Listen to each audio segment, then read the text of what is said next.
Good morning, students. Hope you are doing well. Today, we will start Commercial Mathematics and Statistics. It is a new subject for you. In this subject, we will study a bit of mathematics and a bit of statistics necessary for commerce.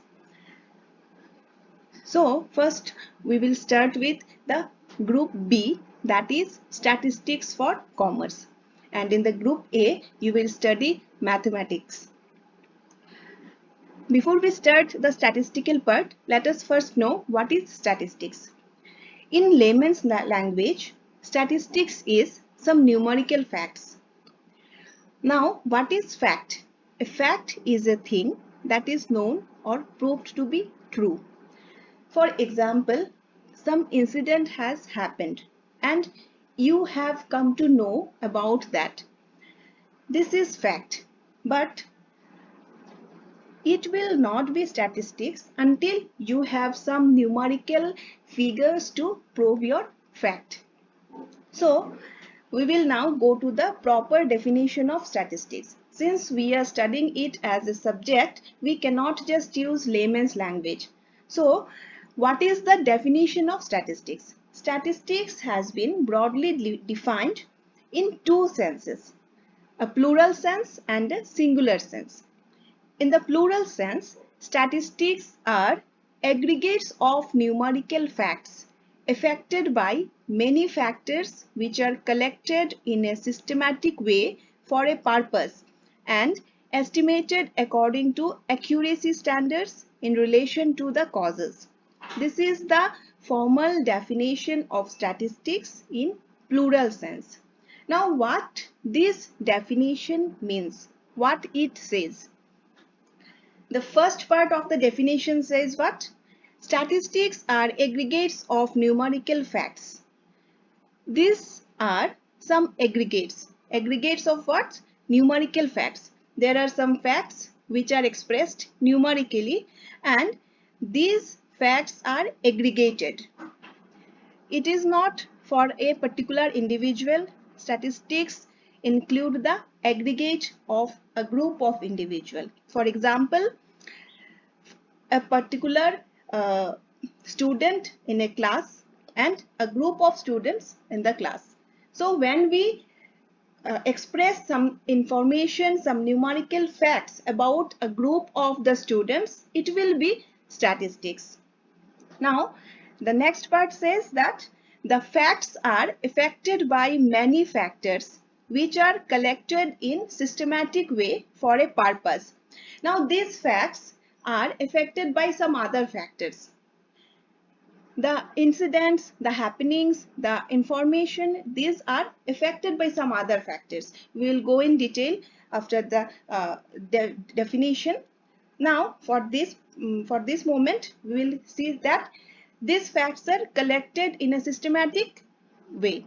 The information, the data have been collected for a particular purpose in a systematic way and estimated according to accuracy standards. And whatever estimation technique, whatever technique of calculation we use, those have to be according to the accuracy standard, according to the standard methodology and in relation to the causes. That is, the statistics, the figures, the facts which we establish, these are to be comparable to some other related causes and related happenings. So this is the definition. From this definition, we can derive or we can come to a list of essential features or characteristics of statistics. Now, what are those? The first characteristics is statistics are aggregates of facts. Now, the facts which are aggregative in nature are statistics. Number two, those facts are numerical expressed. If you say that Sita is taller than Gita, this is not statistics. If you say that the height of Sita is 6 feet or 5 feet 5 inches and she is taller than Gita, whose height is 5 feet 2 inches. then you have compared, you have expressed it in numerical terms, and then only it will be a statistic. Number 3, the statistics are affected by multiplicity of causes. As I already have said that every incident or every happening or every fact has some related facts or have some related causes which determine or which affect the incident or which affect the statistics. For example, when we want to know the cultivation or production of agriculture, then the production of agriculture depends on a number of factors. For example, the uses of its inputs, the uses of its or the level of technology, rainfall, then irrigation, etc. So there are some other factors which affect production. Similarly, when we see the price data, when we calculate or when we collect price data, the price of a particular good or the general price level also depends on a number of factors. For example, demand, supply, imports, etc. So whenever we collect some data, whenever we go on some numerical facts, go on elaborating or we go on analyzing some numerical facts, we should remember that there are some other facts also, and we have to be able to compare the results, the facts and figures with those other related facts also. Then what comes? Enumerated or estimated with reasonable accuracy. That is, whatever have been enumerated, whatever have been estimated, calculated, those have to be somewhat accurate.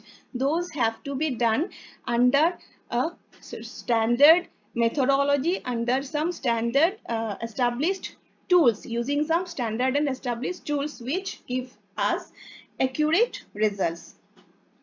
Now, after this, the fifth characteristic is the data have to be collected in a systematic manner. When we go on data collection, then we have to follow a systematic manner, and the data have to be collected for a predetermined purpose.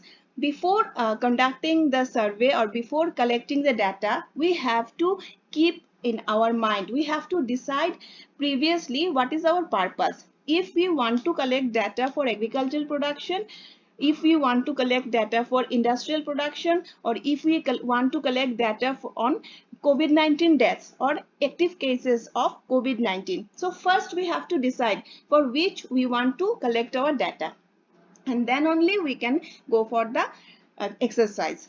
And the seventh feature is the statistics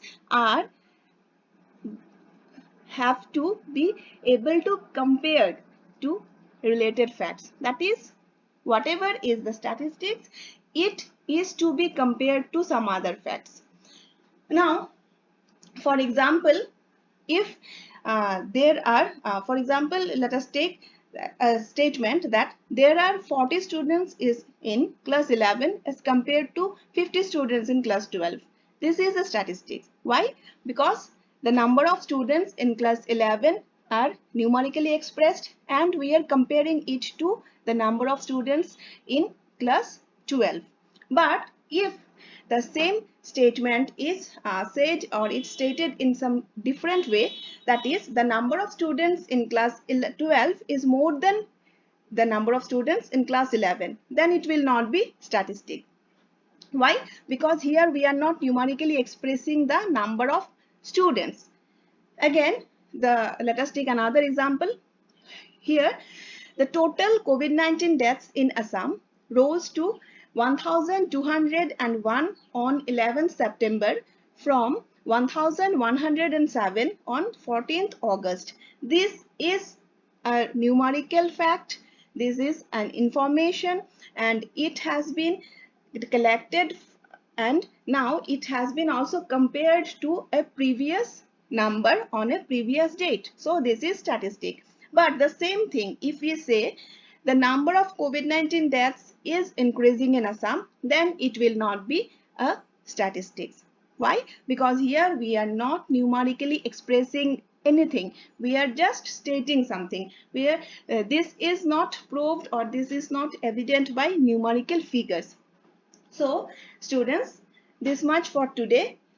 Today we have in this class we have understood what is statistics, what are the features of statistics, and how the way of stating something can make a statement not a statistic.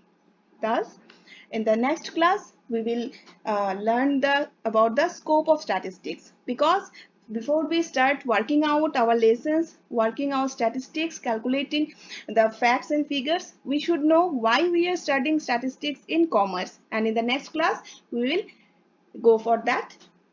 This much for today. Thank you for bearing with me. Have a nice day.